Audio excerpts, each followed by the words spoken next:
West Side, everybody know everybody, right? I got nothing but love in my heart for West Side niggas, nothing but love. Live from Detroit, live from Detroit, Pink suits with hats to match, big crocodiles and Cadillacs. You looking for the fattest sacks? This is where it's at. Windows tinted, seats fully reclined. Keep the hands on the burner, cause niggas know that it's money on the mind.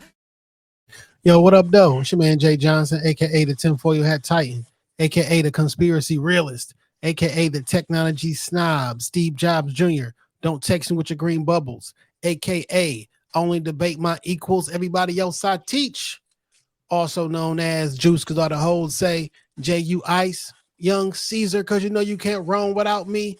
Mister, if you don't like me, fight me. I got kicked out of Noah's Ark because they couldn't find another animal just like me. AKA the West Side T'Challa, the new leader of Wakanda. Don't debate me, debate your mama. I am the best there is, the best there was, and the best there ever will be. What up? What up, though? And it's your man Dame Gone Wild, the West Side Landlord, the Pride of PA, High Chief Dame Don't Fuck Around, the liquor store legend, the corner store conquistador, your mama's favorite dame, and the David Ruffin of the Shop Talk podcast, because you know who the fuck they came to see. Not you, Otis. It's no better than these 4 letters. Thank God for Dame. And if you're speaking on Dame, you better say it nice. And if you don't put the boss in front, then bitch, you're not saying it right. It's the honorable Judge Boss Dame and this bitch all rise. I am a motherfucking black belt, and it's time for the fucking Kumite. Let's go. Welcome back. Shop Talk Podcast, episode 479. On you hoes. You feel me? We back up in this thing. Shout out to y'all for the love on the 9 years of potting. You feel me? I appreciate the love and the feedback. Incredible milestone. I'm glad that we have reached this together. I got a lot of good feedback on the episode too. Hopefully we can give y'all 9. Hopefully y'all care enough to listen for another 9 more. Yeah, man, because if not, I remember some years ago I said I was quitting on the 10th year anniversary, but that was like 3 years ago, and that shit seemed like so far away. Like we still could. I mean, still could. What happens in the next 52 weeks? You feel me? God willing. You know what I'm saying? None of this is promised. You feel me? Yeah. Anywho, how was your public week, my brother? I'm having a terrible week, man. I'm having a terrible week. One of the incidents in this week I will not fully go into. Just know it involves me getting escorted out of Children's Hospital. So, fuck you if you've never been escorted out of Children's Hospital. You sure this is the right route you want to take, Dave? This is gonna be on YouTube. Yeah, fuck them. Fuck them. And I'm not gonna go into the story, but just fuck you if you listen to this.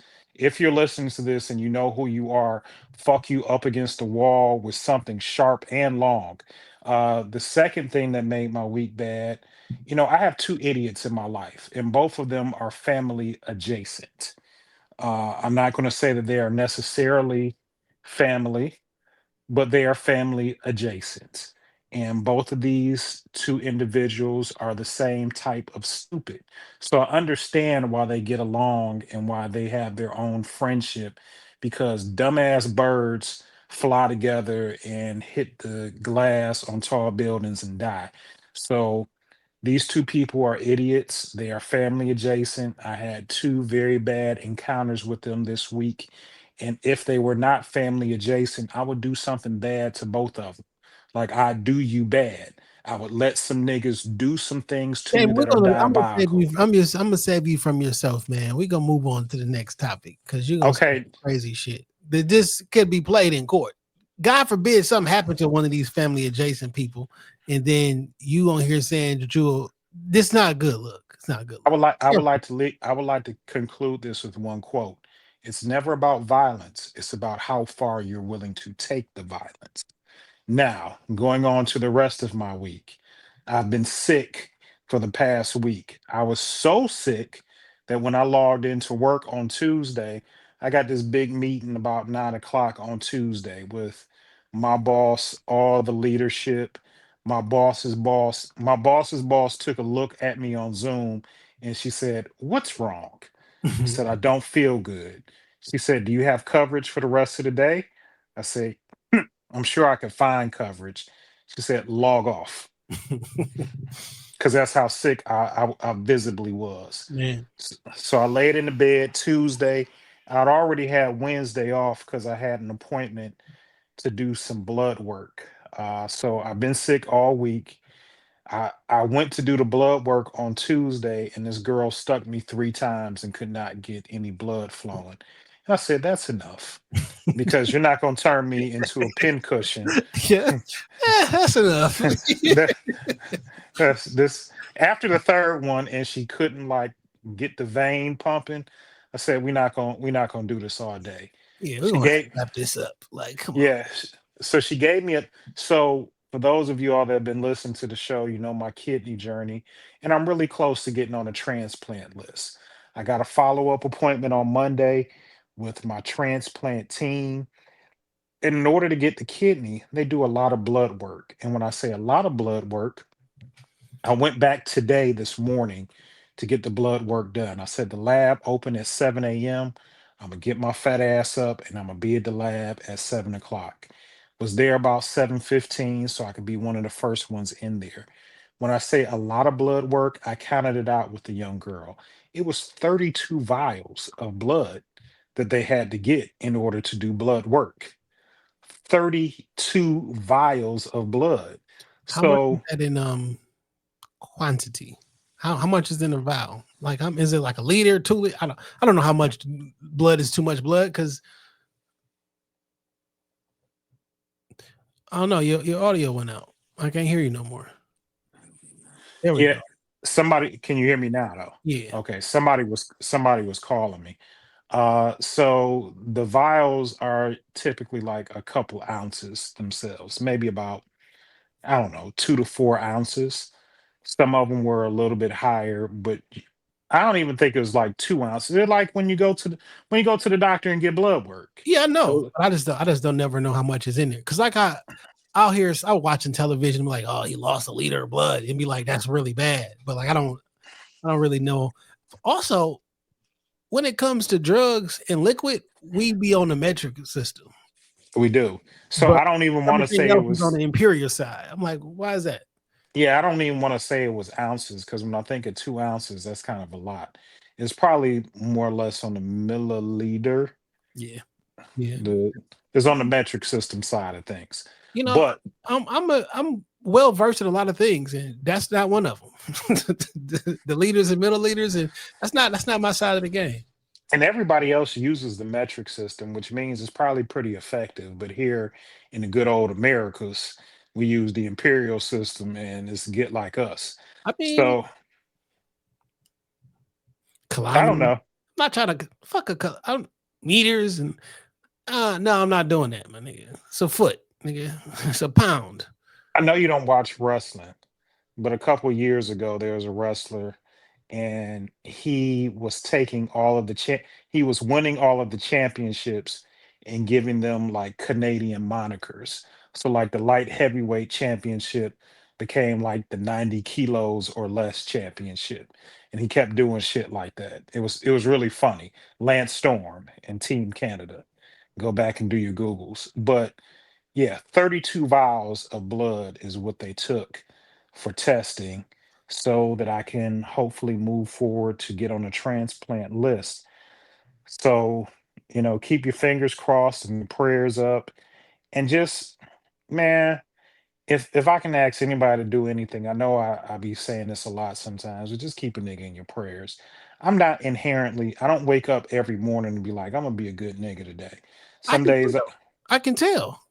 Yeah, some days I wake up in a really foul fucking mood and I let that carry me for the full day. Maybe something happened the day before. Maybe I just didn't sleep good. It could be a myriad of things. But I really want to make an effort to be better.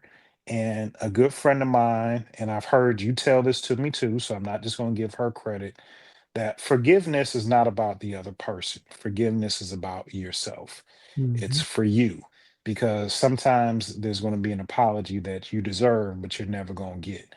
These situations with these two idiots in my life, I have to forgive them because there's apologies and conversations and things that need to be said that will probably not be said unless Jesus and 15 disciples. I Well, you know he know what, had Dame? 12, but he needs an extra three more to help the situation. You know what, Dame? A wise man once told me, "You're your problem." I am. Shout out to SJ. I saw him on the live. Was it Tam Talks Tuesdays or something like that? Yeah. Really good. That was really dope. I watched the whole thing. I was on there live. Shout out to AJ. And I mean, interview SJ is a whole nother animal. If you haven't had the opportunity to watch our or listen to our interview, or just watch SJ when he's in author mode, SL Jackson when he's in author mode, he a whole different animal.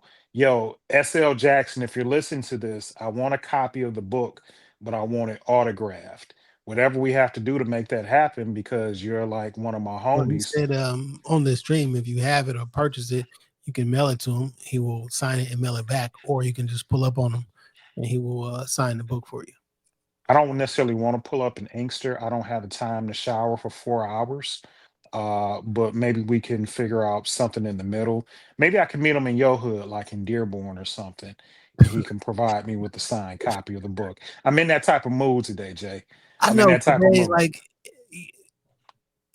it'd be hilarious though. It'd just be funny. It'd be You fun. know, It's you know funny. one I just say one it'd be funny. one other thing that I would like to, while we're talking about you, and one thing that I would like to point out. A couple weeks ago, I decided to cut my beard and just Hmm. go with this goatee and bald head look. Really maintaining this look takes a lot of fucking work, It does. because when I just have a beard, I could line it up. I could not line it up. I could just let it do its own thing. But when you have a goatee, you gotta like shave this shit down consistently and shave your head. It's a lot of work maintaining the Jay Johnson look, as you and SL and the other twin called it. I probably didn't think this all the way through. I'm not sure Well, if I like it. since you went to a goatee route, I'm not going to shave my. I'm not going to shave. I'm gonna grow my beard since you got a goatee. So But I was what?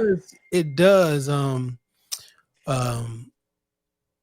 like so just shaving my head in the morning is a lot quicker than shaving the face. You feel me? Because like it's two different lathers you got to do, and then once you shave, you got it's a lot easier.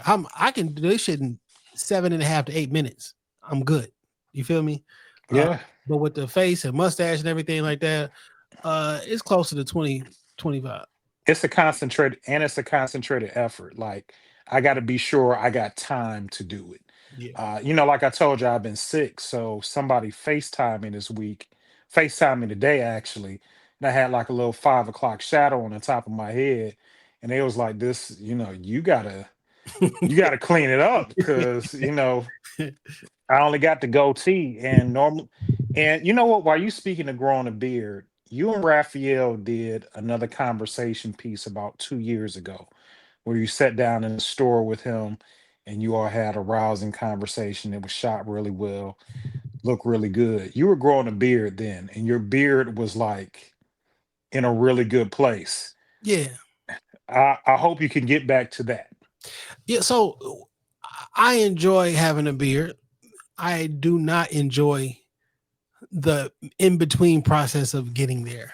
I look back at old videos like, oh nigga, my beard was bearding, but it becomes I don't know, man. Like after about 4 months or so, I think the longest I ever kept facial hair was like 5 months, almost 6.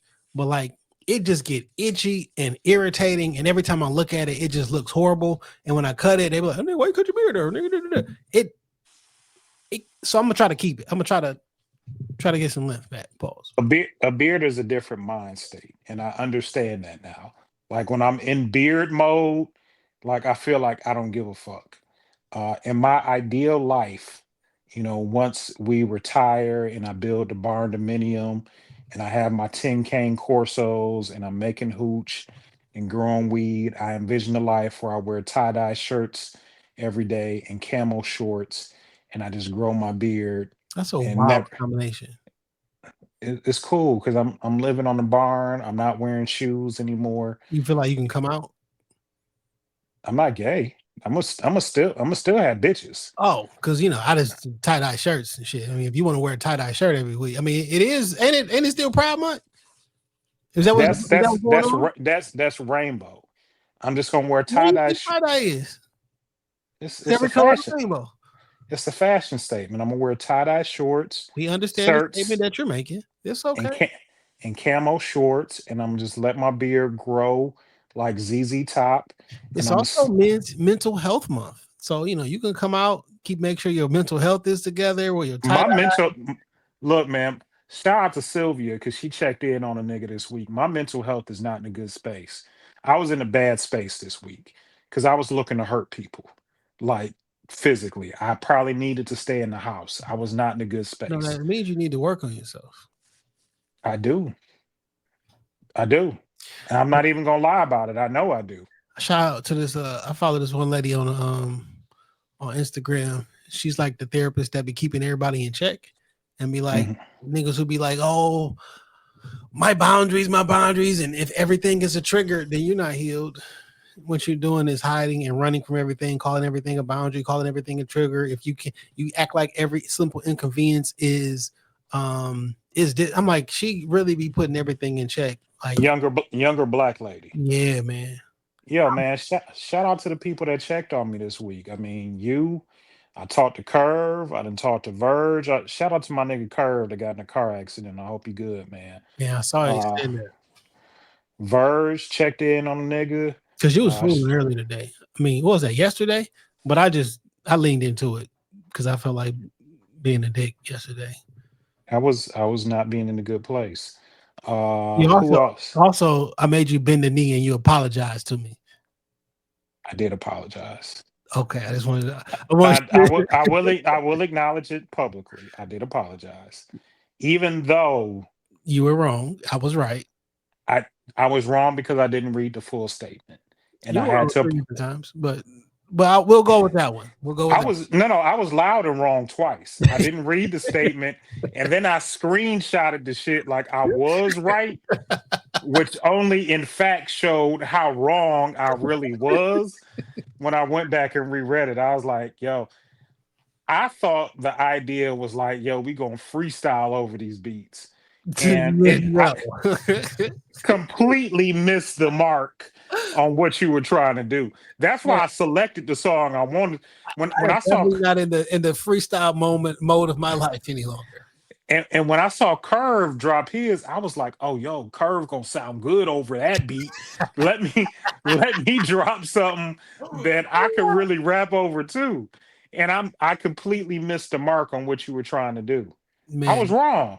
man, The whole conversation, I was wrong. man, it fucked up when you be wrong about some shit, dog. That you like, I was wrong about some shit at work to my boss and shit, and like I said that shit with the utmost confidence. Like, no, actually, what happened was, and then I went back and plug up my phone. I was like, oh, Super wrong. Super wrong. And oh that's how shit.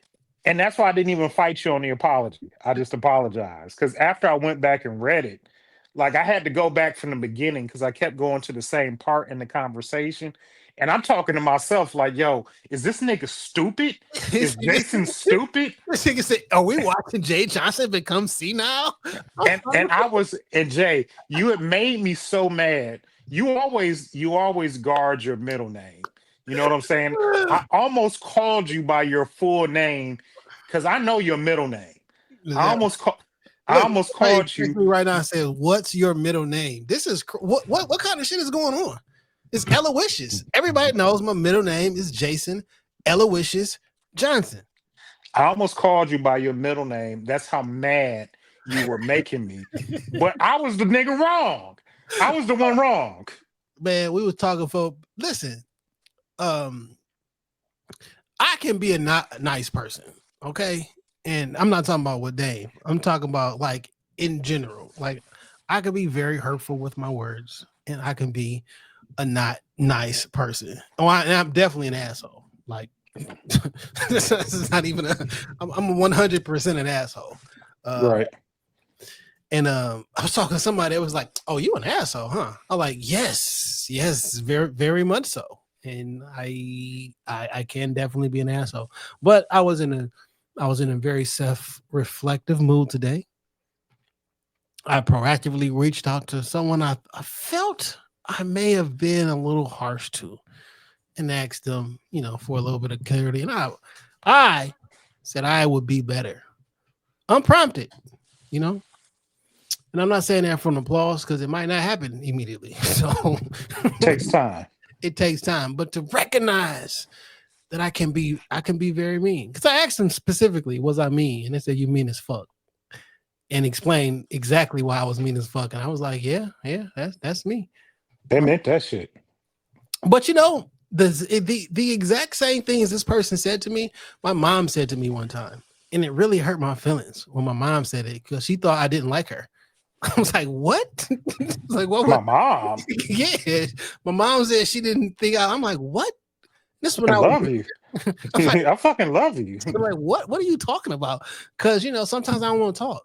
Or sometimes in my brain I can respond, but I'll never say it out loud. And it may just seem like, well, I am ignoring you. That's not like the intended purpose, but like this was anyway, it don't fucking matter. One thing before we move on for the week. Well, two things. I want to shout out to the rest of the people that reached out to me. Shout out to Sylvia because she offered me some mental health assistance. Shout out to Tiffany Golden. We're going to interview her from Ink Management in the next week or so. She reached out and checked on a nigga. And then today, I always get on here and I sometimes dog the ladies. Your Grace. You So want Princess your grace. yeah, about how the ladies be wanting princess treatment. So today I'm I'm at work. My work day is coming to an end, and it's the reason why I'm late. My work day was coming to an end. I ordered my DoorDash to coincide with me getting off of work because I said I'm gonna eat. I'm gonna take a shower. I got some blankets that I wanted to wash this evening once we were done with the pod. I was getting into my evening groove, and then my daughter called me. She said, "Dad, I'm stuck at Chipotle. I put my car in reverse, and now I won't go on a drive." Mm. And now my daughter is a crybaby. That's gonna be her. She gonna start doing all of that on the phone together. And I call her Yummy. I say, Yummy, stop. You're a big girl. Here's the number to AAA. Call and just tell them where you at. Get the tow truck out there. She called AAA. She was running. She one of them like if the IVR ain't saying what she want to, the IVR ain't working. So she called me back like, Dad, it's not working. They're saying something. I said, what are they saying? I don't. I don't know. I need you to do it. And I realized in that moment, like she was a damsel in distress, and I hate when women are damsels in distress, but this is my baby. This is my 19-year-old baby who was a damsel in distress, and as much as I give women a hard time about it, I just jumped into daddy mode because like of course she's never had to call AAA before because she got a daddy. man, So man, you mentioned this last week. But I thought about this today specifically. You don't have to, you get the chance to, right? I get to, yeah. You get to be the person that when your daughter is in distress, or you're the person that someone calls on when they need help because they think you are the fixer. Or I could be irritated because you just keep asking me stupid questions, but I get to be the person that you think knows everything and will always have a question for me. Like, And don't you want to be that person for I'm like, you know what? I do want to be that person there because I love her and that's my child. And just to put a button on it, me and her got into it on Sunday. I said something to her that she didn't like. And I ended the conversation with like, next time you're gonna have to figure it out by yourself. And we didn't talk all week. I haven't spoken to her since Sunday. But as soon as some shit hit the fan, I apologize. I've apologized throughout the week. But as soon as some shit hit the fan, she called me. And what did I, all that bullshit about figuring it out yourself next time went out the window. I was like, Daddy, get off of work. Because I do talk in third person to the kids. Daddy gets off of work in 10 minutes. I'll be there as I'm putting on clothes right now because I'll be there as soon as I log off of work. I'm on my way. Random. What did your mom call your father around the house and vice versa? They just called each other their real names, Ray and Deb. Hmm. You My know, mom called my dad daddy, and my daddy called my mom. Like that was their names. Like, you know what I'm saying? Go ask mama. And like even my like screaming up to mama, like for like I don't know when that stopped. I'd be like, go ask your mama. But like one thing that I know, so what made me start doing it, I remember one of the kids when they started learning how to talk. It was my daughter. Come to think of it, when she started learning how to talk, she started calling us like by our first name. Mm. Like, because I would always, so when me and her mother's name Crystal, so when we would be in the house, I'd be like, Chris, if like if the house phone went off. Yeah. So she started calling her mama Crystal. And I was like, no, that's mommy and I'm daddy. And then the third person shit just never stopped. And I never stopped having kids. I'm fairly sure the mama and daddy shit probably started because as having children, this is who they are, and they probably just never stopped that shit. And then like I don't even know if I know her because like my mom's brothers and sisters and shit call my dad Johnson. Interesting. I don't know why that popped in my head, but like when you said the third person and shit, like so what do they call you? Anywho. Yeah. But I feel like they at an age now, they can call their mama by her first name. No, Y'all grown. we don't do ain't no, it's mama. So I don't like that. I really side eye that shit. I don't like when children call their parents by their first name. That shit is like. So I called my mom, mom and dad up until they died. But like when my mom used to do shit that would like get on my nerves, I'd be like, Deborah, please. I still don't like it, but I understand that's like a inside joke type thing between you know what I'm saying? But like. Man, one of my cousins used to do that, or not really cousin, but cousins used to do that shit. I'm like, I just don't. She still does. I just don't like it. It would only happen occasionally because like my mom, like a lot of black mothers, would tend to overstep at times, and I'd be like, Deborah, like I got it. And then when my dad was getting older, so I heard you and Aunt talking about something on This Week in Culture about, one day you're gonna be old and you're gonna take your hologram into the Apple hologram store and you're gonna need some help. Yeah. When my dad started getting older, I don't know, like his last 2 to 3 years of life, I made him transition to an iPhone, which was convenient for me, but my dad never had internet at the house. Mm. He was like, I ain't paying for internet. If your sister want the internet, she gonna have to pay for that shit herself. So he didn't understand. It was hard trying to get him to understand the benefits of the internet where he ain't never used the internet. He ain't never used a computer. He ain't get no fuck. So every time he would see that red dot pop up on the settings, he knew it was time to update his phone. But since he ain't had no internet at the house, he was like, I need you to come get the phone because it's got a little update on there. And I'd be like, all right, listen, Ray, I'm gonna come get the phone and update it, but like you gotta, I can't come right now. So but when I get there later, I'll come get it. I feel that pain. I definitely feel that pain.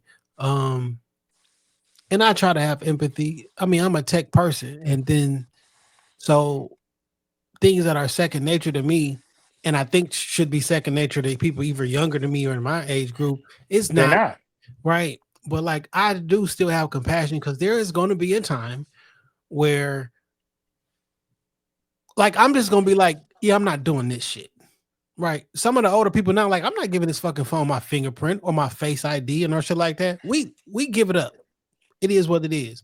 I used to be that person saying I wasn't, and then I did. But there's going to be a time where, like, all right, my nigga. No, this is Not what putting we that chip in behind my head.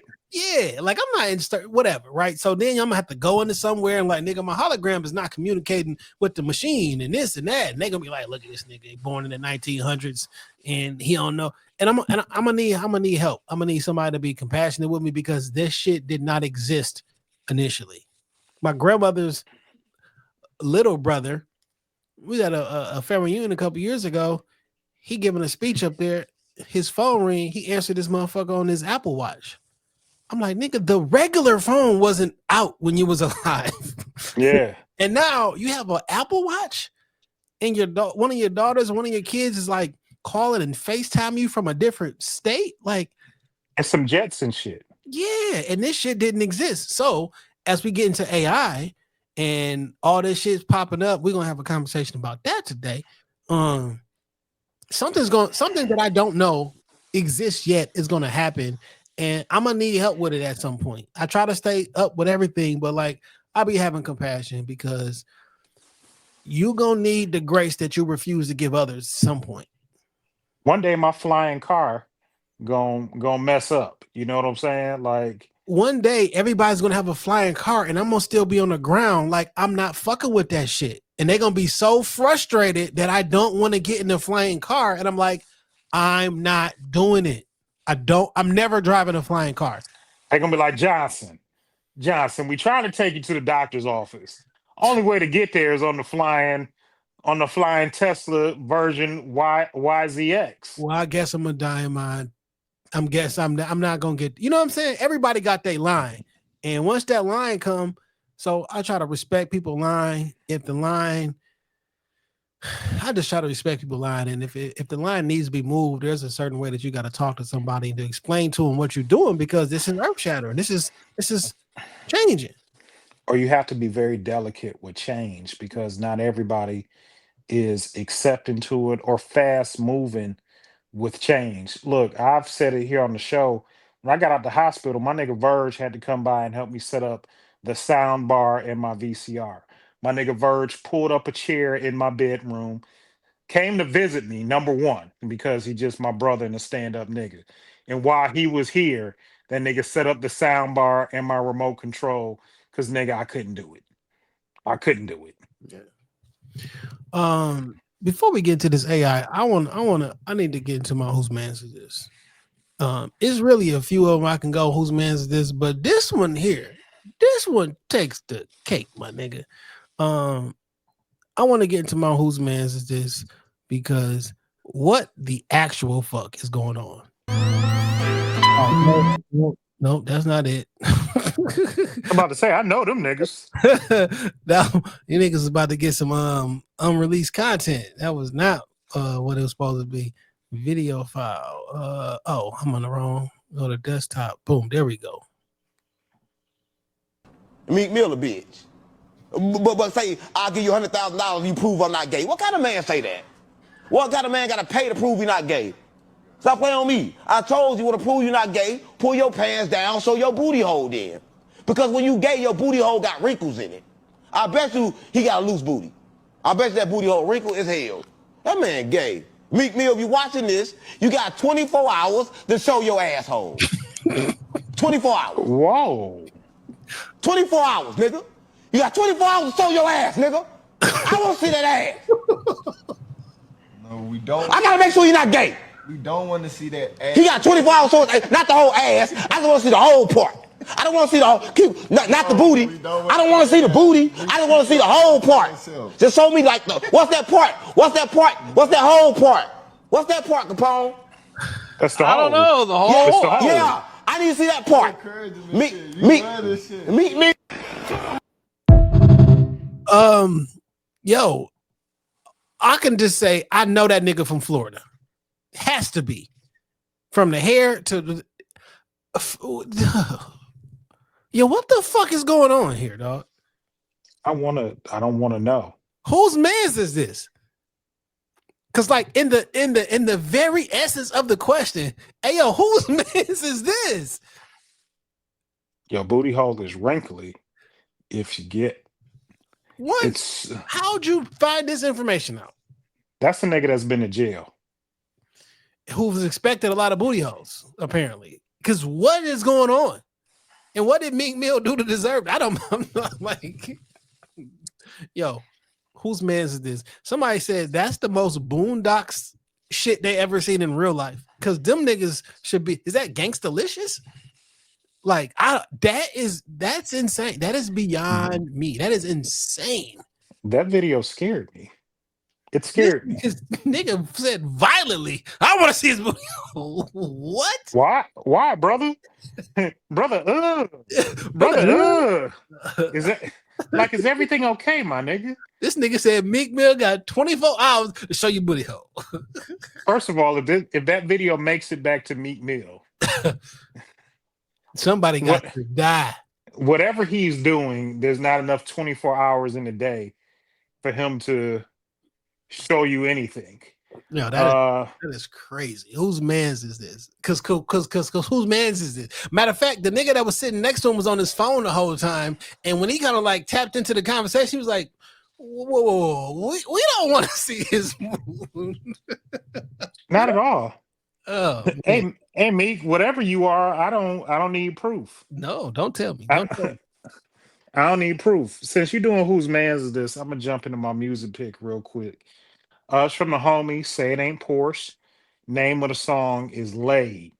There's already a visual out for it. Shout out to Porsche.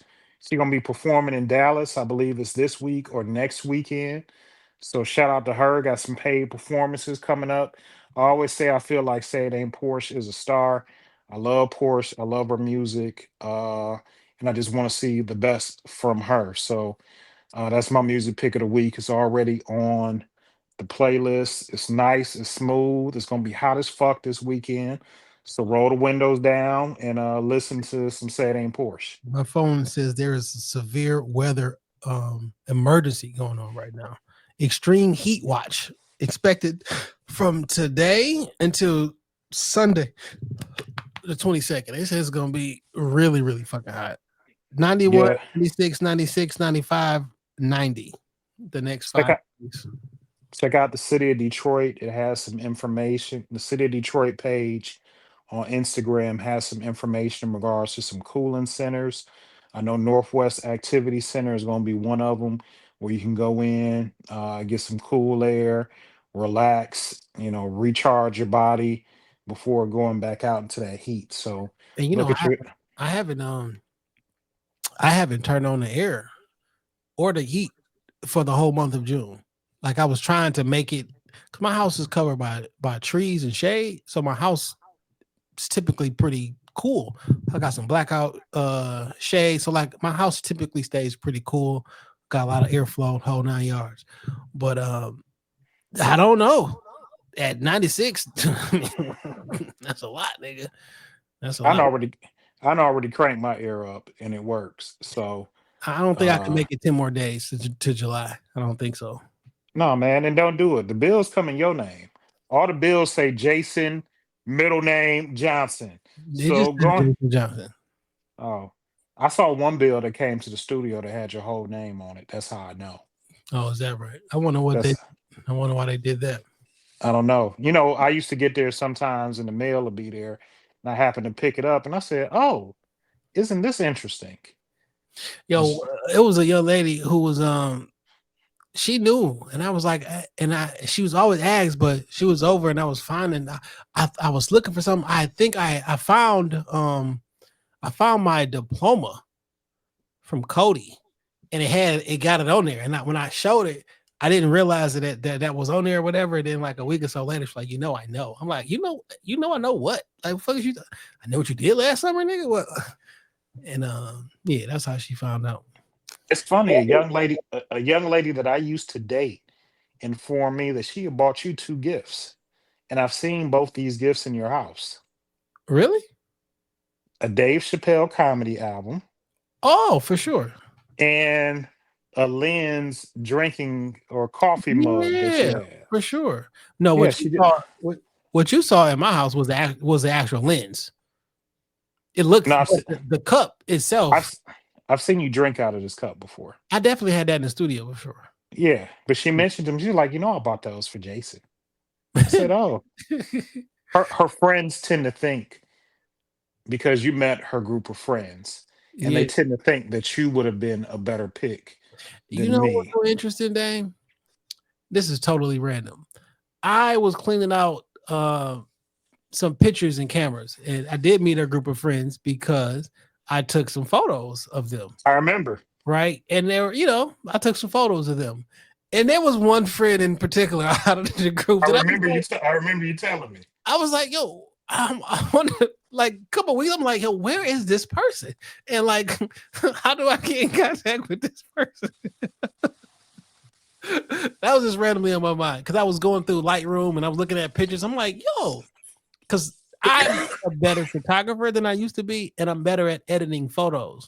So sometimes I go through my old photos and like retouch them or re-edit them. See, you know what I'm saying? What I can put. I was like, yo, I remember at the time I think this young lady was taken for or spoken for.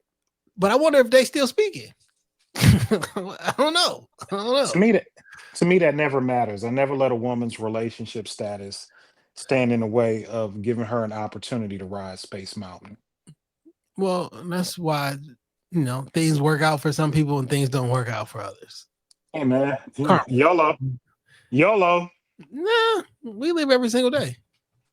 You've been living for 44 years, my nigga. You don't live 43. Oh, well. 43. Oh, I'll be forgetting. We'd be the same age for half the year. Yeah. For a year. But yeah, I've lived wild before. I don't let a woman's relationship status stop me from going after what I want sometimes, or used to. A great philosopher by the name of Juvenile said, niggas will bust your head if you bang his hole. And you gotta realize that niggas will bust your head. And you do care. You do care. I know you about to say you don't care. No, I wasn't gonna say that because I've had a husband sitting on my porch crying. Man was sitting on my porch crying about me and his wife. Yeah, those tears could have turned into anger really quickly. It was a very dangerous situation. For sure. Luckily I was able to talk him off the edge and so was she. But he was definitely on my porch crying because he found out I was having sex with his wife.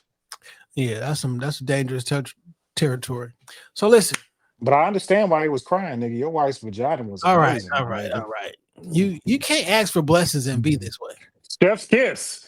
Chef's kiss. You feel me? You can't ask for blessings and prayers and then be this way.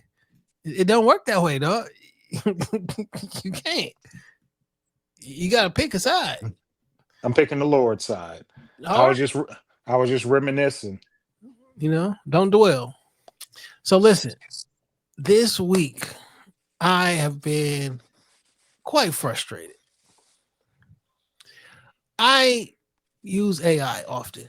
I really do. Have you seen these videos that everybody making? Yeah. Slink Johnson has made a few of them off of his comedy routine, Niggas Know Your Mama. I've seen the ones about like Jesus. Well, not Jesus, but like biblical figures. You see the Detroit ones too? No, I haven't. They like going through interviews, asking white people like, yo, what part of Detroit do you like? I like the east side, but I can't go to the west side. Last time I got blow. And yeah, I've seen those. I see one today, the blackest man in the world, and it was just, he just went through. It was a playoff of the whatever the beer nigga. I'm the most interested man in the world. Yeah, like, I eat chicken. And whenever I do drink, it got to be grape Kool-Aid and this and that. Like, and everybody is you prompt these things to do that, and the videos look good. I can tell it's AI. You feel me? But some people can't. And girls doing makeup tutorials, talking ghetto, making all this ghetto content and stereotypical content or whatever. You do understand that you're training the language model and you're training the AI to this is who you are. So I know in about a week's time, you're going to be telling me that the AI is racist, but you're training it how to treat you. You told it how to be racist. No, you just, and you told it how to be. It's not even racist because I don't think a machine can be racist. A machine will look at facts and data and then make a decision, right? So but you teaching it how to treat you. You are teaching it how a black person talks and acts, and the things like it's not funny. I ain't laughed at none of them though, because it's not funny. No, I feel you. Like, oh shit, you said, yo, I got the white girl. Like, I got the guys from Joy Road to run a train on me, and after I scored some blow. Like, it's not funny though. Like, I don't see the humor. It's the shock value is people just learning. We are still just scratching the surface on AI and people just learning how to use the technology. I like you understand that it's not funny. For me, it was real easy for me to pick up on like that this is AI. It only took like a few seconds because there's always something a little bit off, whether it's the face, the hands. It's something that man, hands is better, man. they are better, but there's usually something that's a little bit off that can trigger you like, okay, this ain't me and Jay with a camera downtown. This is AI. Like it's just too clean. I'm gonna show you this video that I did not know was AI until I was a good 30 seconds into it. Carver had posted it earlier today. Okay. And it's a bear video. So I'm watching all bear videos. Download. Boom. I'm downloading that shit right now. Then I'm gonna send it so you can even see it. And can you tell me when you think this shit got fake? Because it's here now, man. The shit is wide open. I'm watching, I watch a bunch of YouTube creators content. Do you know who Austin Evans is? I say that I do. White. Oh, let me think. Do you remember the video that went around and he said like I used to say the N-word? I used to use hard R all the time. Yeah, I do remember that. Yeah, he like no, That's I thought him? retard. Yeah, but that's Austin Evans and shit, right? Okay. No, that was Linus. I'm sorry, I'm lying. That's Linus from Tech Tips. Austin Evans looked just like him. Anywho, he made a video of himself that he didn't write. So he got a script writer, AI script writer. He also cloned his voice, and then he cloned himself video wise. And he made a video. He sent it to a bunch of his friends. And he wanted to see, and it told him he was about to retire or some shit like that from YouTube space, whatever. And he wanted to know how many people would think it's him. He showed his wife. His wife did not know it wasn't him. His wife. That's good. You feel That's crazy. like she a cheater, bro. I don't know, man, because it's that close. Like when you have, for an example, we have 9 years worth of our voices on here. How we talk and video. So an AI, a model knows how I talk, the words that I use, when I put my faces, the cadence for both of us. So it's very easy for them to say some shit like that. So when I used to post the videos of Donald Trump and Biden saying like, listen to Shop Talk or whatever, right? I know how Trump talk. You feel me? So when I wrote it a certain way. I do a ... so he can space it out. And then when he say it, it sounds like some shit that Trump would say. Bigly, I listen to Jay and then like, you know what I'm saying? But it's his cadence, it's his flow pattern, all of that. Yeah. I'm about Let's see this bear video. Yeah, I'm sending it right now, actually. Hey, dog. One, I've been watching bear videos on Twitter and not Twitter, on YouTube all week because I enjoy animal videos. And then the two most things that like the super predators on the earth is like a polar bear and a tiger. Apex predators. Yeah. Because they have no natural predators. Yeah. So the most deadliest thing on the planet, like who would not lose a fight, is a polar bear. It's giant.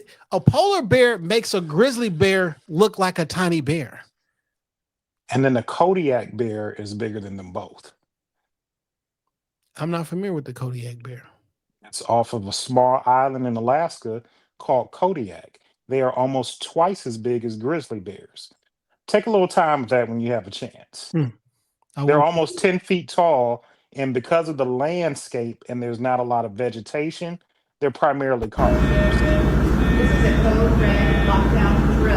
Everything code red lockdown drill.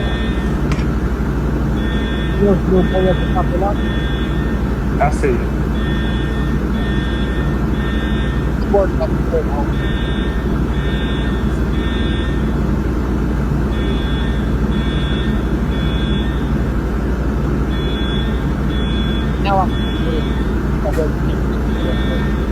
I can't hear you, bro.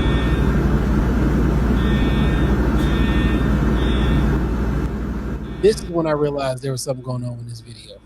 Yeah, when he threw the kid. When I first saw this video, I thought it was for real. Like when he opened that door, the locker, and it turned into like a student door. And when he went, I'm like, oh, this is AI. But the I'm first 10, 15 seconds. I'm 45 seconds into this shit, but I'm like, yo, what the fuck? I'm thinking that like, yo, a bear got in the hall and this little kid is just up here being quiet because if I make some noise, they're gonna get my ass. I did not realize that this was not real. No, I'm with you. I probably watched, it took me about 30, 40 seconds for me to realize like this was, I thought there was some rural school out, out in the boonies, and some bears got into school and they was really like going through lockers. Now, I'm fairly sure. So like the situation and the context matters, right? If I'll come across some shit randomly on the internet, I'm going to be skeptical because I have no reason to believe that something's awry. I mean, I have a reasonable suspicion because the internet's like that.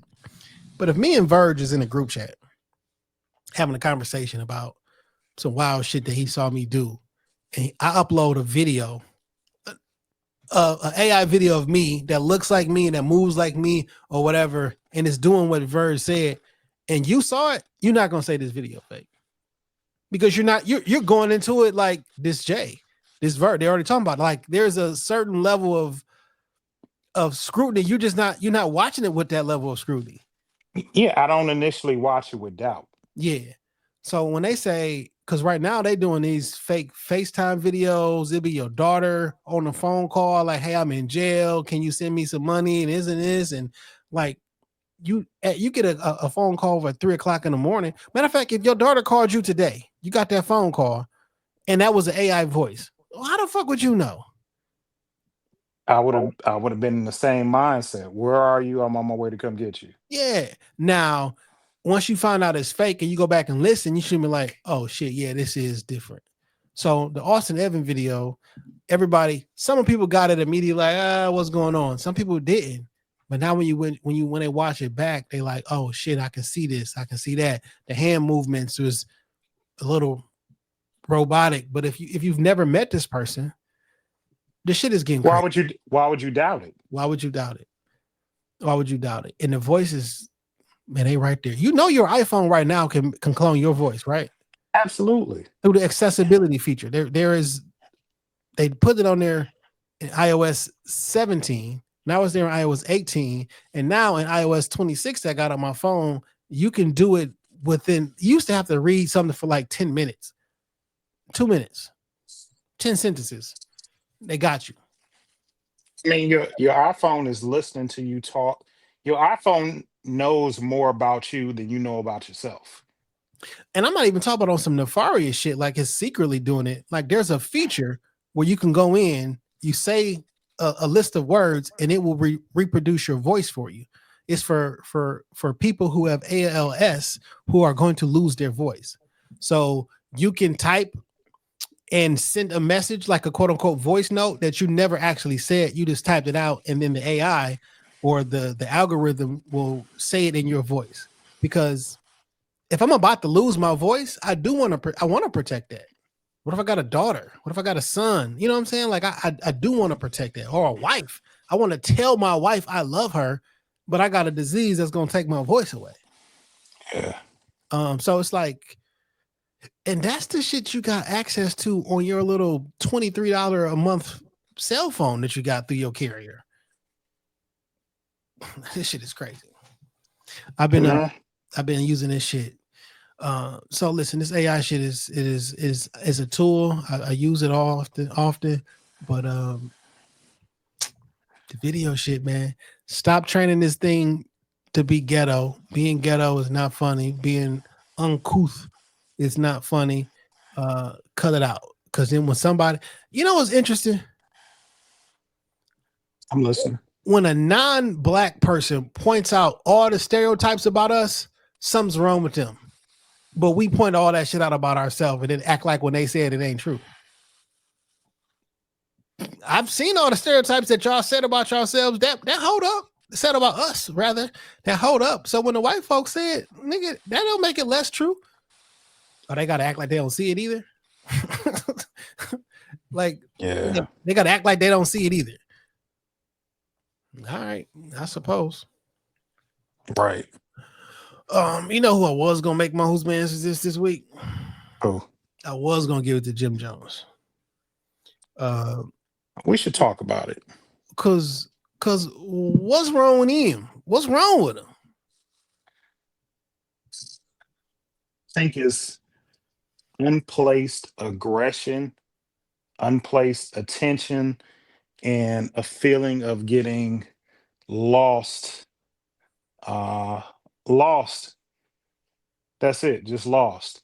Cam and Mace are still relevant because they have the sports talk show. They ventured into being somewhat of journalists. And Cam will still drop a freestyle every now and again. It's good to see that Cam still can go. You know, even Mace, it's good to see they can still go. Jim is lost in his own trying to be relevant. He is a 50-year-old man, and we often see him in videos dressed like he's in his late 20s, hanging out with niggas in his 20s, wearing poo shiesties, showing up on red carpets with a trench coat pulled all the way up to his elbows, some distressed jeans, like he's still living this tough guy rapper life. And I remember you once saying that, you know, there's nothing cool about being a tough guy rapper in your 50s. Yeah. It's time to grow up. It is. But that's not even what I'm talking about this time. Oh, are you talking about him and that Nas thing? Yeah. So what will let me see if I can bring this up. Cause like, why would he think I'll let it play for itself? Because like, why would you think this? Like, I know is that like Jada Kiss is probably unhappy that he decided to do a podcast with Fat Joe. I know he's unhappy. He has to be. Period. I'd never take that away from him. Let's break this down. I admired Nas, but remember Nas' first record, The Barbecue, came out when I was in 11th grade. So Nas was my idol when I was young. Like you did, came to dressing, the wordplay, the music, everything. I was a superior Nas fan. Period. I'd never take that away from him. But then as I got in the game, you got to realize that your rivals would be idols, and not to take anything away from that. I developed my own style and my own lane that these kids start to gravitate towards the same way I gravitated towards Nas when I was younger and things like that. It's a whole different generation. We're talking about 94, 93. I was in 11th grade. Nigga, it's 2025. There's a big gap there, you know what I mean? And I want people to understand that. So when Shorty's telling people that, yeah, he's 20-some years old, that goes to show the part of the era that he's in, that I came into light and started going crazy, that these kids love me. They don't really know who Nas is. If he's 22, he's born in 03. Not all of them. Some of them know. But you know what I mean? A lot of them know. Yes. I'm going to press pause on that for right now. So some kid was on the internet saying that Jim Jones is more relevant than Nas, and Jim stuff goes off in the clubs or some shit like that.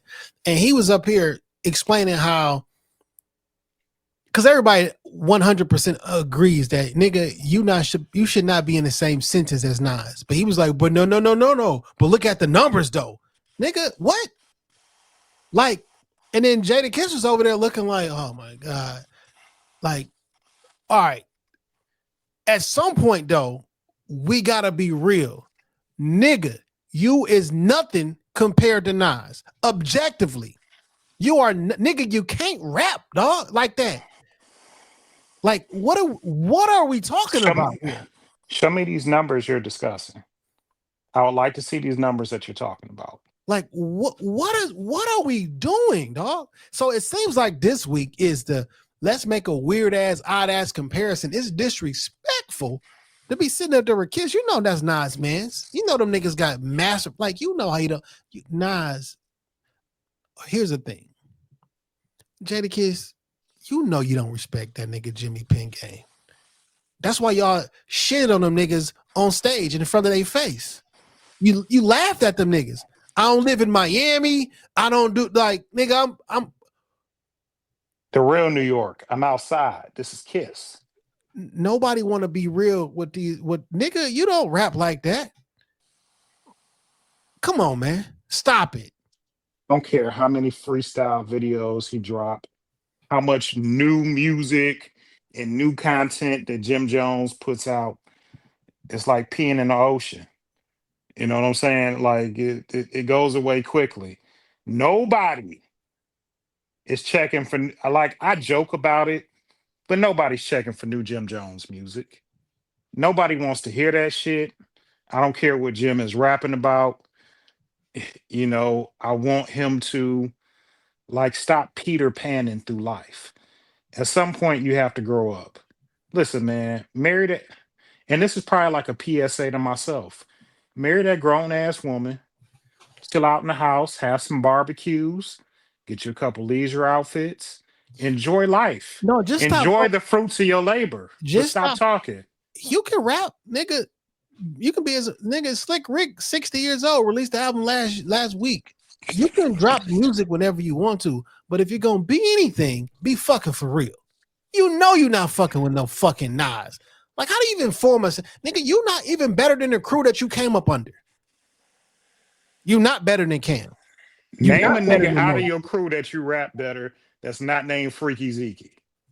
Like, you're not better than that.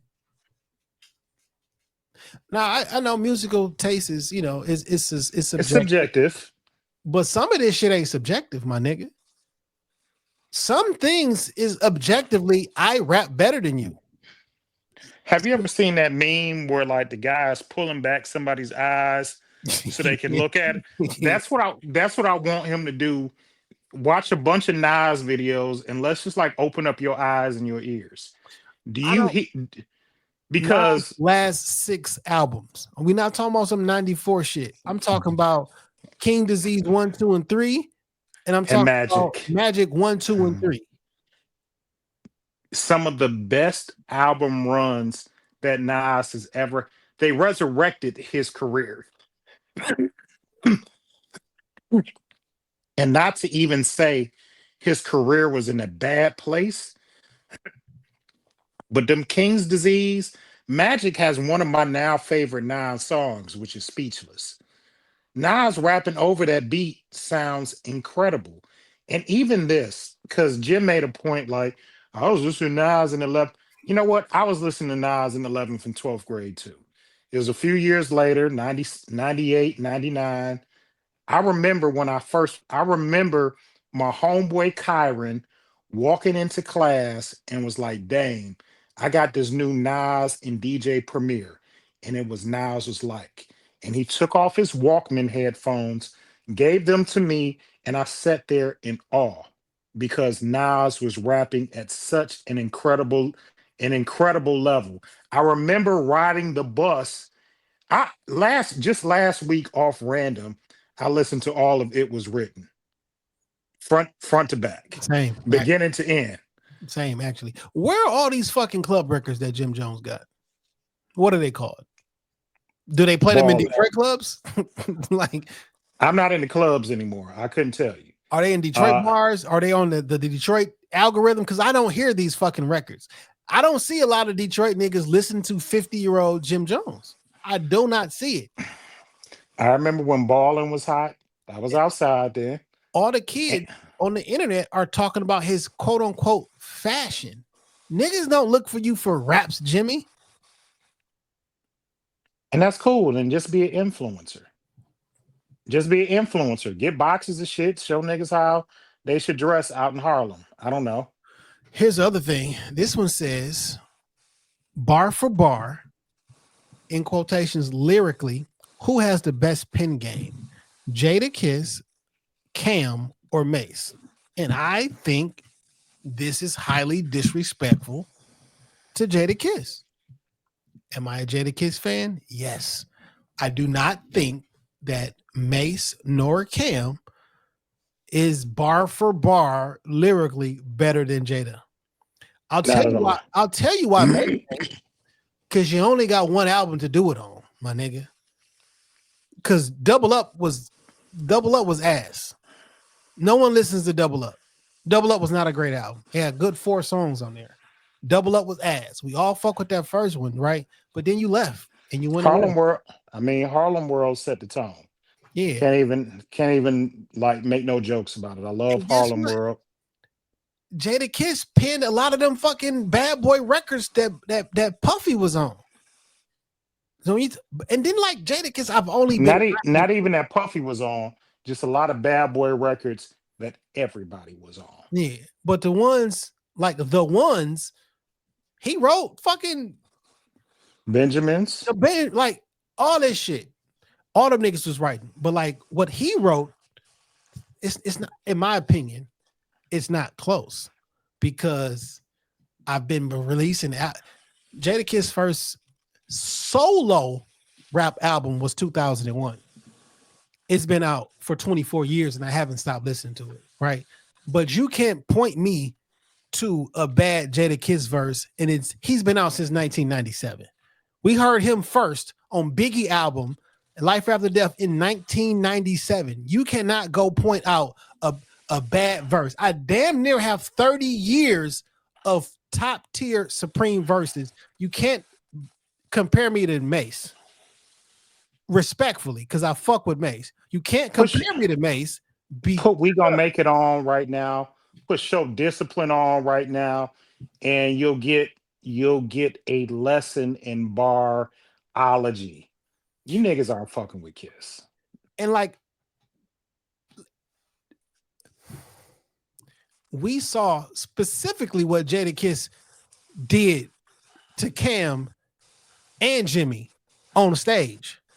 There's levels to this shit. We saw what the Locks do collectively, but that whole intro to as I sat on your couch and we watched that slow pan. I don't live in Miami. I'm in Harlem. I'm outside. I'm in Yonkers. I'm outside. This is Kiss. I got 100 guns, 100 clips. Nigga, I'm from New York. Like, niggas, those are moments that you can only dream of. And the only reason you get moments like that is because you have the bar and the discography to be able to pull that out. I love the Dipset. I feel like it's not even I feel. What ended up happening is hype meets reality, right? Everybody liked the movement. They like how you niggas, how the dress, the aesthetic of it. We like the soul samples, but their swag and their substance. Yeah, but like when you had to put that shit on stage and go song for song with 3 niggas from Yonkers, y'all lost. Y'all lost very bad.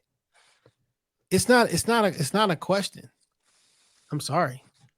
Now, Mace get busy, for sure. Mace get busy, but you ain't heard enough. You ain't never heard of Mace Murder. You ain't got enough Mace Murder verses to ever to go with Jada. It's not possible. I can give you all the D Block mixtapes and you couldn't do it. Like, it's not a thing. And at some point, we gotta be like objective and be like, no, my nigga, you don't belong in this category. You can't belong in this tier. You niggas swear y'all don't like participation trophies, but you giving one to Jim. It's not even being objective. At some point, you can lie to the people, you can lie to your lady. You can't lie to that person staring back at you in the mirror. And at some point, we have to have an honest conversation and wrap Nigga, and wrap your arm around a nigga's shoulder and be like, dog, what are you talking about? Do you need help? Blink twice if not everything's okay. Like let's talk for real. Like you're not that good. while we You know have you're not that good. while you having this conversation, Curve just sent me this picture. He don't even know what we're talking about on the pod. That's crazy. I'm about to put this on the screen so we can really get to this, because that nigga said we can look at the numbers. Well, let's do that. Let's do that for a hot second. Okay. I'll be interested to see what the numbers look like.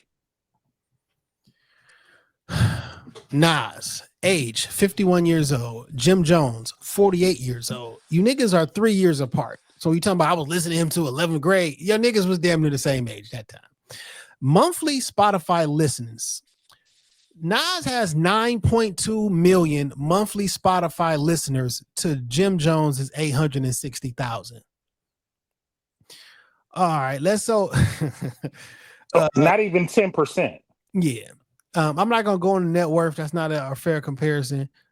Singles released, 79 plus singles to 47. Billboard hot entries. Nas has over 15. Jim Jones has 2. Platinum rap albums. Nas has 8. Jim Jones has 0. You are not in this fucking discussion. I don't give a fuck what you say.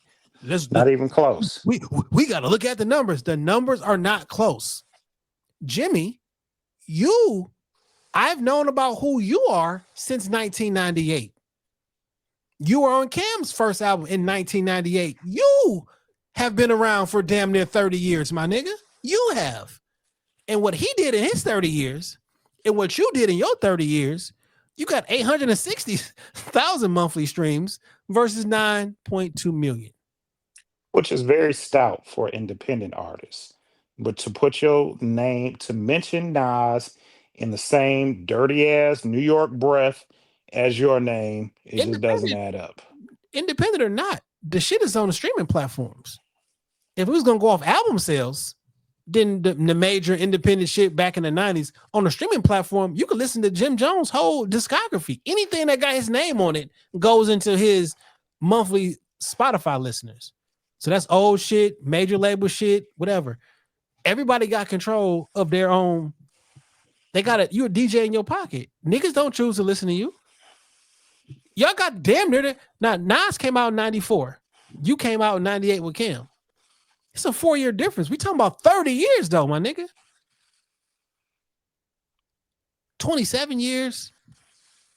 Let's just say this. Even if we gave Jim another 4 years, you're not going to catch up to where Nas is today. If Nas didn't have another stream, another album, you can give him another 30. You can double this shit, and it's nowhere. It's not close. Yeah, it's not fucking close. Now, Fat Joe, why'd you have this nigga sit between you and Jada Kiss? I swear to you, dog. Have you listened to or watched Jada and Joe podcast? I have. I thought it had potential. And I think it could have potential, but it just doesn't need to be as often. If they dropped it once a month, that might be a better cadence. Do you know the Locks do a podcast with the two Jews? Yeah, it's really funny. It's called Two Jews and Two Rappers or some shit. I think that's the name of it. It's funny. Real. That's good content over there. Jada be on there, Styles and Chic. Like, it's great. That shit that he got with Fat Joe, Jada Kiss looks like he wants to say, why did I sign up for this shit? The bag. Mm-mm. I don't get it. I saw Jada when he was on 7 p.m. in Brooklyn. The niggas having a great time over there. I love 7 p.m. in Brooklyn. It's the mesh, man. These niggas, I just feel like Joe and Jada, who are probably cool, it don't seem like the niggas like Also, Fat Joe just a liar, dog. That nigga one of the greatest liars of all time. He's up there with LeBron James and Jayceon Taylor. Like, he is that level of liar. I don't believe none of that nigga be saying. It'd be so absorbent. It'd be like Joseph. Joseph. That's like it's me calling my mama by her first name, Joseph. Like that didn't it. I don't care what you told me. It didn't happen. That Now, you know Jay-Z and Beyonce didn't high five you courtside at the Knicks game. It didn't happen, Joseph. Because there'd be footage. To me, Fat Joe's stories are the Wilt Chamberlain 100-point game. You're telling me with all the technology, all the photos, everything out there, there's nothing to back it up? Nothing? Nah. All these stories be one-sided. It just be from your point of view. So you telling me Roy Jones cornered you and they never talked about it? He did talk about it, though. I mean, all right. Well, maybe that's a bad example. Yeah, he did. Roy Joe did tell the story. Yeah. But you're telling me all this technology, we don't have one video of Wilt Chamberlain's 100-point game. We'll put up 100 for sure. I've seen pieces of it. We'll put up 100 for sure.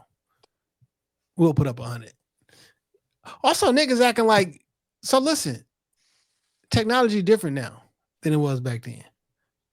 Somebody put within the last 2 weeks, there was a video of Wilt and they updated that shit in like color or whatever. Wilt was out there getting busy. And like, it was like they AI upscaled it to like 4K. Nigga was out there getting busy. Like, getting busy, dog. I wish I might be able to find it. That nigga was out there getting busy, dog. I'm just saying, I'm just skeptical. And they was like, that they was like, yo, he might they might have he might really have 100-point game. Yeah. Oh shit, here it go. This was look, I'm gonna play it. I'm gonna mute it. I'm gonna show a little bit of it. So before we get if I don't have the audio, so we shouldn't get like.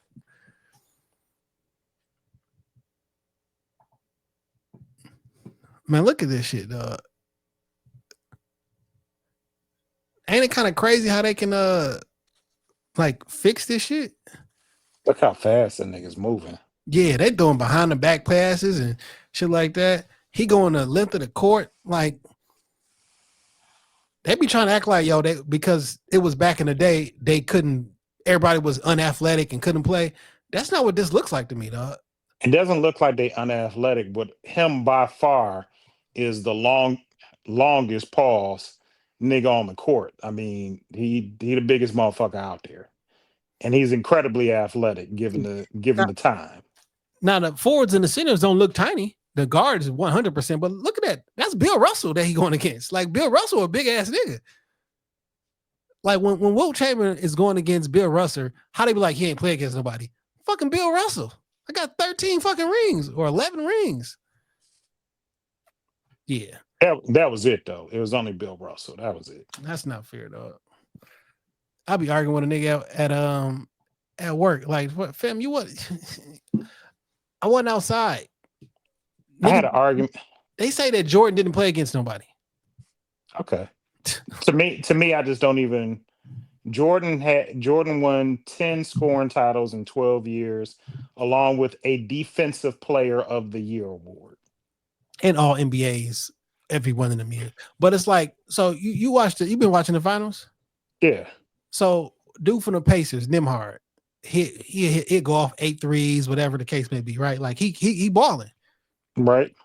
15 years from now, someone's gonna bring up his name. He's a bum. He gonna be like, he's a bum because we don't know who. He's not about to be no Hall of Fame player. He could be, but he not. Right? His name is his name is not gonna. When they go, I brought up. I was like, the rifleman, Mitch Richmond. They were like, who the fuck is Mitch Richmond? Like, Chuck Person was the rifleman. I mean, Chuck Person. You got Chuck Person. You got Mitch Richmond. Fucking Mookie Blaylock. Like all these different names that you would know. D. Scott from Orlando. Like, they be like, man, them niggas they washed. Like, what are y'all talking about? Yes, at 50 plus, they are washed. When they were playing in the NBA, Mookie Blaylock was a defensive specialist, defensive player of the year finalist. A young nigga tried to argue me down about prime Shaq wouldn't have been able to handle Jokic. And I had to honestly tell him, I said, young man, I watched Shaq in his prime. I watched niggas, three, four niggas at a time hanging off of Shaq's back. Shaq would have turned Jokic into barbecue chicken. On offense. On defense, I don't know what you're doing with. I mean, I think Jokic is one of them talents because he's so good, like with the passes, with the shooting, with everything. Like Jokic is cold. You're not about to check Shaq. Like, you know what I'm saying? Like, and that was the argument he was making. I said 1-on-1, no. Now is Shaq coming out the perimeter to neutralize Jokic? No, that's not gonna happen because that's not Shaq's defensive game. like, But in the paint, like Shaq's still gonna get you 30 and 15. like Hakeem Olajuwon was a motherfucking beast down there. And when I looked at within the last 2 weeks, the stats between Hakeem Olajuwon and Shaquille O'Neal when they played each other, it's a really even match. But some of them stats is in Hakeem Olajuwon's favor because he's just so skilled down there. That's how I look at him. That's how I look at he big and skilled, and he got like a move. That's how I look at Jokic. Hakeem and Jokic probably would have been a better comparison. Yeah, for sure. But these are matchups we'll never get. We'll just be old niggas in the barbershop on our holograms talking about Nick. Maybe on our holograms, we'll be able to put them niggas in a one-on-one game. I mean, you do that shit on 2K right now. Yeah, it's just different. Yeah. With my hologram Shaq against your hologram Wemby, we'll be able to see something. Yeah. I don't know, man. This is I don't know. We just got to be fucking for real. Some of these matchups just like, come on, man. It's not close. And all this shit has started because Complex put out a 50 MCs, greatest MCs from New York, and they didn't have Jada in their top 5, right? And I mean that's okay, but like not everybody's smart. Not everybody's smart. But like if you was gonna do a top 5 MCs from New York City, who would you put on the list? This ain't gotta be no. I mean, I'm asking you on the spot, so it ain't gotta be like super detailed. Big Nas. I would, me personally, I'd throw Kiss in there. Big Nas, Kiss.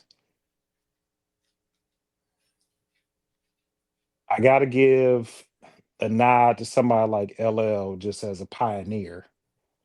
And shit, man, I could comfortably rest my hat saying DMX. You would put Jay-Z, DMX over Jay-Z? Oh, no. Hove. You can. I'm just asking. No, I wasn't even thinking about Jay-Z, but no, I'll put Hove in that top 5. I'll round it out. So Big, Nas, Jay, Kiss, LL. Let me ask you though, and I do not know the answer to this question. When we talking top 5 MCs, we talking about, well, me and you talking about it. Are we talking about like just like the art of rapping, or are we talking about like everything? I'm just talking about the skill set of rapping. Yeah, I don't go to Jay-Z for supreme high level rapping. He is like probably the GOAT of like overall, but like we talking about like, yo, put these niggas in a circle. I'm going to Big for sure. Big could be the best. Big is probably the best rapper out of New York City. Yeah. Like the best total package with everything, right? Because it still rhymes that I just found a Tracy Lee song with Biggie on there that I had never heard before. I know that song you're talking about, and Big is going. He is fucking going. I'm like, nigga, that's better than that's right now flow. Yeah. Like it's crazy how good Big is. Like on some real shit. It's crazy. And we never saw him get to his peak. Yeah.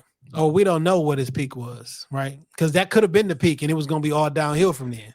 Because like in 95 or 97, it's niggas that we thought was God in 97. Nigga, you couldn't tell me Cannabis was going to never drop a whack verse. And then 25 years later, he not mentioned like that no more. I would like to just focus on the positive. Yeah. That between Jay-Z and Nas, they would have pushed Big to another level. Big would have had different production. You know, Big would have been rapping over Neptunes and Just Blaze, Whoa, whoa, whoa, and whoa. we would have heard. You mean it? I think the statement would be between Nas and Big, they may have pushed Jay somewhere. Because I don't feel like Jay was even in that equation at all. No, he put himself in that equation. He said it in a rap song, and niggas took off and believed it. Who's the best MCs? Jigga, Biggie, Jay-Z, and Nas. He made himself part of the conversation. Now, I do want to get Jay because they, Brooklyn's finest, they rap together. You know what I'm saying? So they respect each other's opinion. But I don't know. But like but I agree with you, because I remember they had an interview with Big at like the 93 Source Awards where he won Lyricist of the Year. And Big said out his own mouth, I didn't know if I was going to win because Playboy Nas was in the category and he'd been going crazy. Big said that out his own mouth. So that's how respected Nas' pen was, or still is. Yeah, for sure. Oh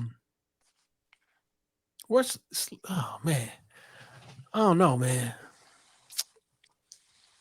Who else could be in their top 5? I know there's like some KRSs and like some classic New York, whatever the case may be, but that's not who I go to.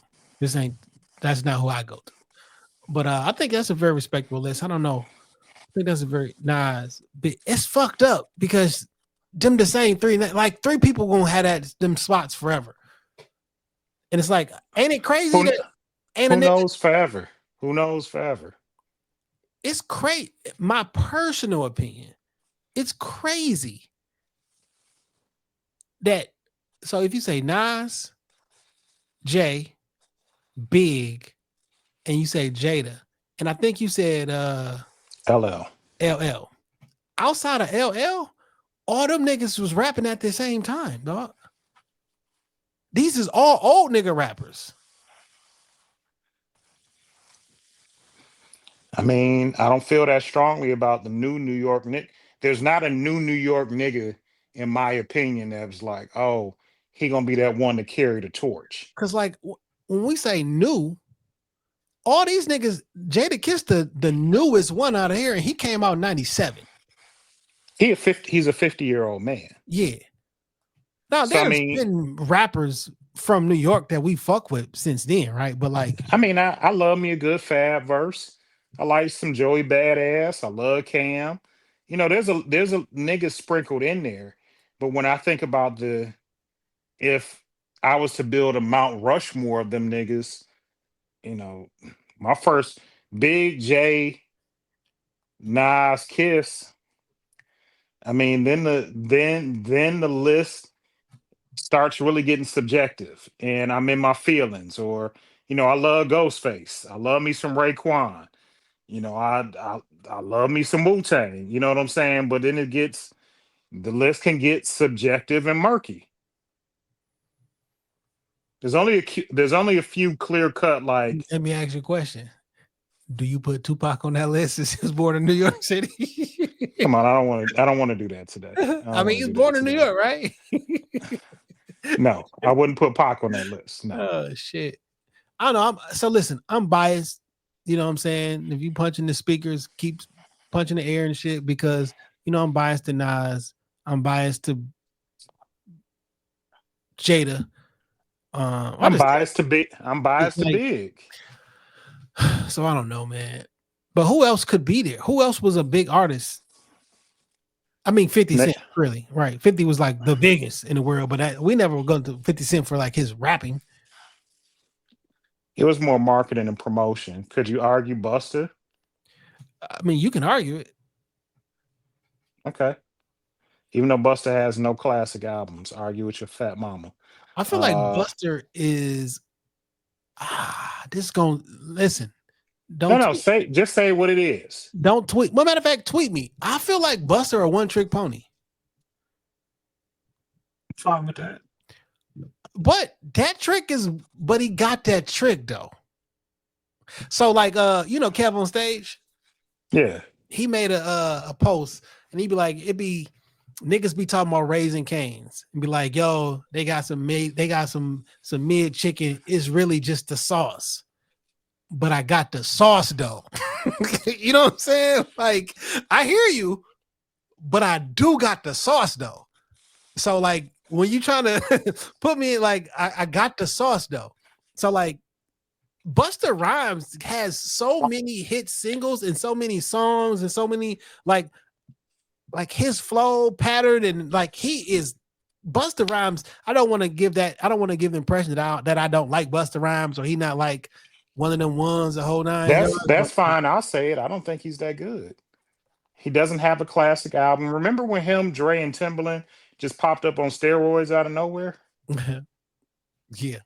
Just out of nowhere. Yeah. Them niggas are just swole as fuck. Do I think that Busta Rhymes has a classic album? Me personally, I do not think so. But I know he doesn't. I know he does have more than, I know he got a good 10 bangers, 10 hit songs that like niggas with classic albums don't say. I know niggas with classic albums who don't have 10 classic banger or big records. And that's fine. But they may have class. But it's not that Busta Rhymes had weak albums. I don't think he has a consistent or what you call a consensus classic album. When we talk about the greats, they got a great body of work. One great synonymous body of work. We cannot talk about that conversation with Busta Rhymes because he does not have it. Plain and simple. He does not have it. A critically acclaimed, great body of work, Busta Rhymes does not have. You can get as emotional as you want to. Sure. You can scream into your telephone like a dungeon dragon. He doesn't have it. Because when you think about rappers, you go to that album that it could be Illmatic, it could be Stillmatic, it could be whatever, it could be the Blueprint. And when you say Busta Rhymes, you say, play Look at Me Now. Like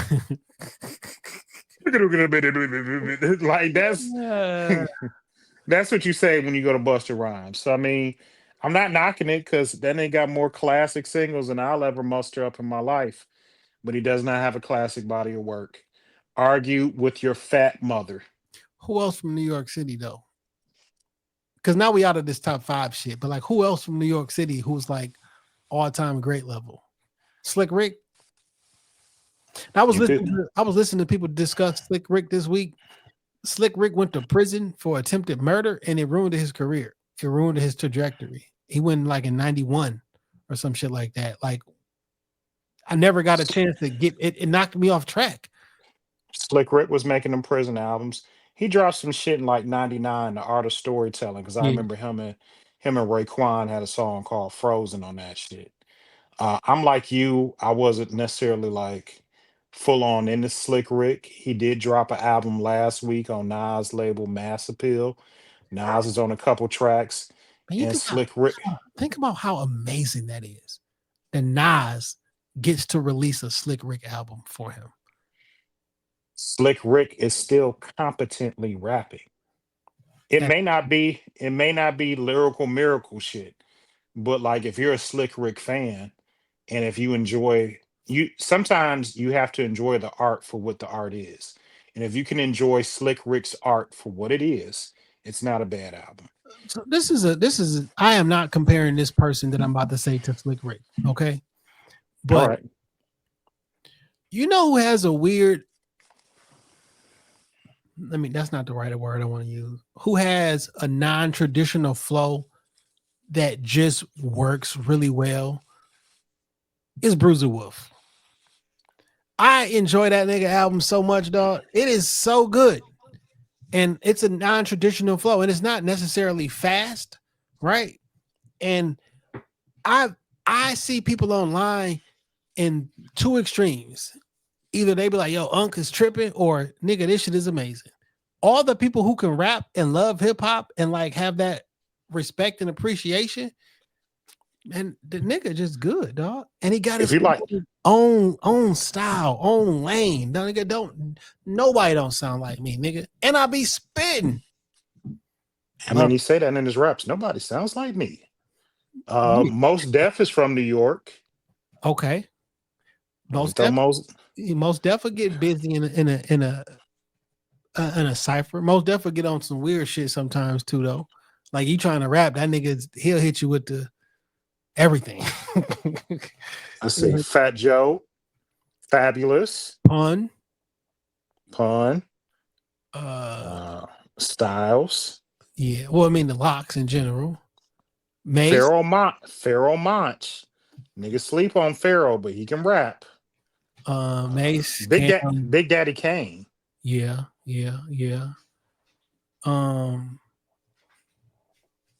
Mobb Deep. AZ quietly puts out really good albums. Yeah. I mean, you could go with the old niggas, Run DMC, Chuck D. Chuck D from Detroit. Okay. He from New York, but he from Detroit, but he from New York. We still ain't touched on Cam. Yeah, I said Mason Cam. Sean Price. Nori. Nori's not one of the top. He not. Okay. Here's a dark horse entry. I won't say he's a top 5, but you got to respect him. Ja Rule. I hear that. I see that. Ja Rule. Do we put Diddy in the conversation? No. Okay. No, not at all.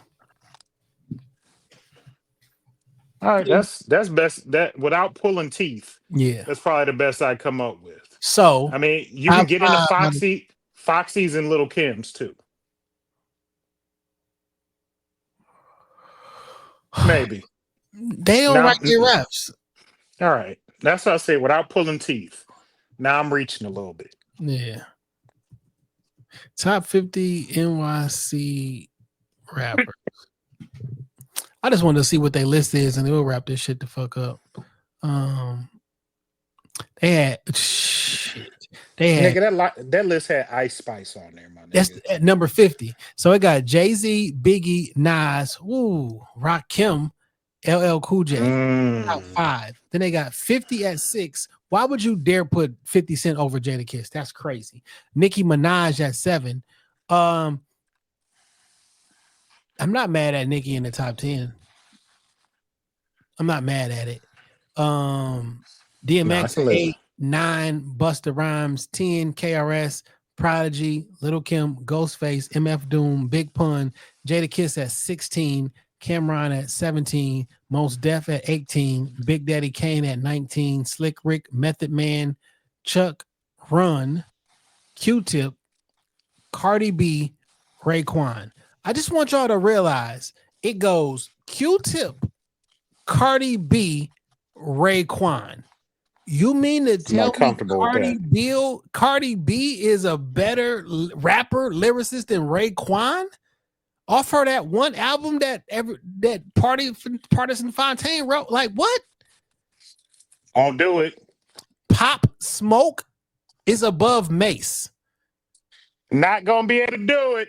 Big L, Cool G Rap, Fat Joe, Fab, Jizza, Foxy, ODB, Cool Keith, Ja Rule, MC Light, Nori, Kool Mo D, ASAP Rocky, Sean Price, Melly Mel, Graham Puba, Jim Jones, Styles P. Jim Jones is ranked over Styles P.